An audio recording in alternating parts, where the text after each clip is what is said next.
जय भीम साथियों, आपका भाई कविराज कुमार धवन।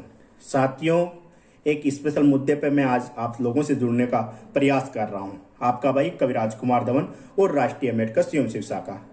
साथियों, जो आजकल मीडिया, सोशल मीडिया के जितने भी प्लेटफॉर्म है, उस पर सबसे ज्यादा चर्चा हो रही है तो SC/ST आरक्षण की हो रही है। SC/ST आरक्षण की इसलिए हो रही है क्योंकि हाल ही में सुप्रीम कोर्ट ने SC/ST आरक्षण का वर्गीकरण करने का फैसला लिया है, यानी फैसला सुनाया है। पर फैसला सुनाने से पहले SC/ST के आरक्षण पर सुप्रीम कोर्ट थोड़ा पढ़ना चाहिए या उस पर ध्यान देना चाहिए, क्योंकि साथियों जो SC/ST का जो आरक्षण है, जो आर्टिकल में रखा गया है, यदि मैं बात करूं 338 और 339, इसमें SC/ST की बात कही गई है। उसमें इसलिए लिखा गया है कि SC/ST का आरक्षण कोई गरीबी उन्मूलन का कार्यक्रम नहीं है, यानी गरीबी समाप्त करने का नहीं है। यदि गरीबी समाप्त करनी होती है SC/ST की, तो बाबा साहब देश आजाद नहीं हुआ था उससे पहले कर देते, क्योंकि बाबा साहब को उस टाइम पे इतना बड़ा ऑफर मिला था कि आप उस धर्म को ग्रहण कर लीजिए निजाम जो हैदराबाद से, कि आपकी पूरी समाज की गरीबी खत्म कर देंगे। पर बाबा साहब ने गरीबी की बात नहीं, बाबा साहब ने स्वाभिमान की बात की, और स्वाभिमान को रख के ही बाबा साहब ने संविधान में SC/ST आरक्षण की रूपरेखा रख दी। इसलिए सुप्रीम कोर्ट को कहना चाहता हूं कि जो भी फैसला लिया है वो सरासर गलत है। क्योंकि गलत इसलिए है क्योंकि आरक्षण की जो रूपरेखा है वो गरीबी खत्म करने के लिए नहीं, बल्कि जातिवाद और इस प्रस्ताव को खत्म करने के लिए कहा गया है। इसलिए मैं कहना चाहता हूं, आज भी सुप्रीम कोर्ट को मैं बता दूं कि घोड़ी पे बैठने पर, पानी पीने पर उनकी हत्या कर दी जाती है। चाहे राजस्थान की घटना देख लो, जालौर की देख लो आप, जितेंद्र मेघवाल की मूछ रखने पर हत्या कर दी जाती है, और इंद्र मेघवाल की पानी पीने पर हत्या कर दी जाती है।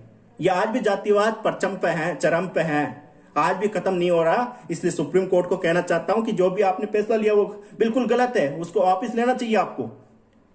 आज जन जन की जो आनी होगी, आने वाले समय पे SC/ST के जो जितने भी संगठन है वो बिल्कुल आक्रोश में, विरोध प्रदर्शन में, आने वाले दिनों में वो बहुत बड़ा आंदोलन करना जा रहे हैं।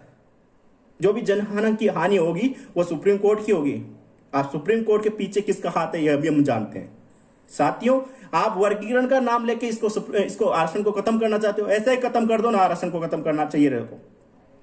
क्योंकि बाबा साहब की संतान है, ये बिरसा मुंडा की संतान है, ये कभी झुकने वाली नहीं है। जब भी मान, सम्मान और स्वाभिमान की बात आएगी तो चाहे हम कोई सी भी स्थिति हो, हम आगे रहेंगे साथियों। इसलिए समाज के जो तमाम संगठन है और जो भी अधिकारी, पदाधिकारी, जितने भी लोग हैं, आइए समाज के जो पे हो रहे जुर्म को उठाइए। ये इस आरक्षण के ऊपर जो हटाने की कोशिश कर रहे हैं उसको लेकर डटकर आप आंदोलन कीजिए। आपका सहयोग चाहिए तन मन धन से।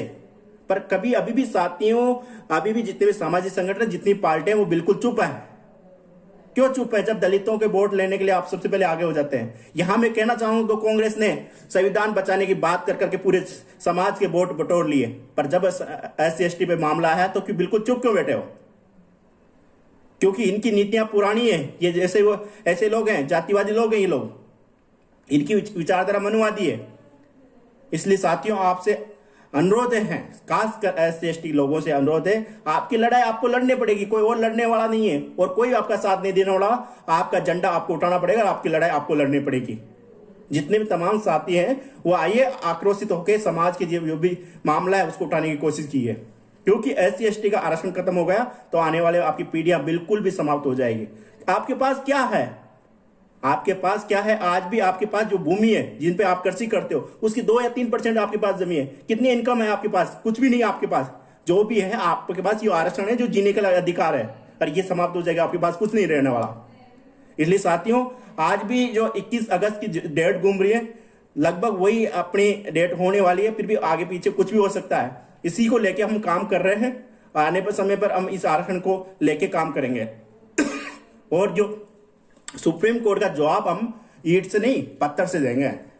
क्योंकि हमारे जितने भी संगठन हैं उन्होंने पहले भी आंदोलन किया है। आपको पता हो 2 अप्रैल 2018 का जो आंदोलन की किसी कल्पना नहीं की गई थी, वो आंदोलन कितना आक्रोशित हुआ था, और बाद में SC/ST एक्ट को लेकर वापस इनको निर्णय लेना पड़ा। इसलिए साथियों, आपसे अनुरोध है कि जितनी भी संख्या है, जितना भी आपके पास संगठन है, उनके बीच में आप सोशल मीडिया के माध्यम से सूचना फैलाएं और इस मामले को उठाने की कोशिश कीजिए। अभी भी अपने तमाम जो साथी हैं, संगठन के साथी हैं, अधिकारी हैं, नेता लोग हैं, वो बिल्कुल चुप्पी साधे हुए हैं। क्यों? हमें टिकट नहीं मिलेगा आपको लोगों को? टिकट क्या, जो आप लोग, जो आसपास के लोग हैं, मेरे भी साथ, मैं सबको समझता हूं कौन है कौन नहीं देता। पर जब भी समाज की बात आएगी हम डट के फैसला करेंगे और उसका विरोध करेंगे साथियों। जय भीम साथियों, आपका भाई राजकुमार धवन।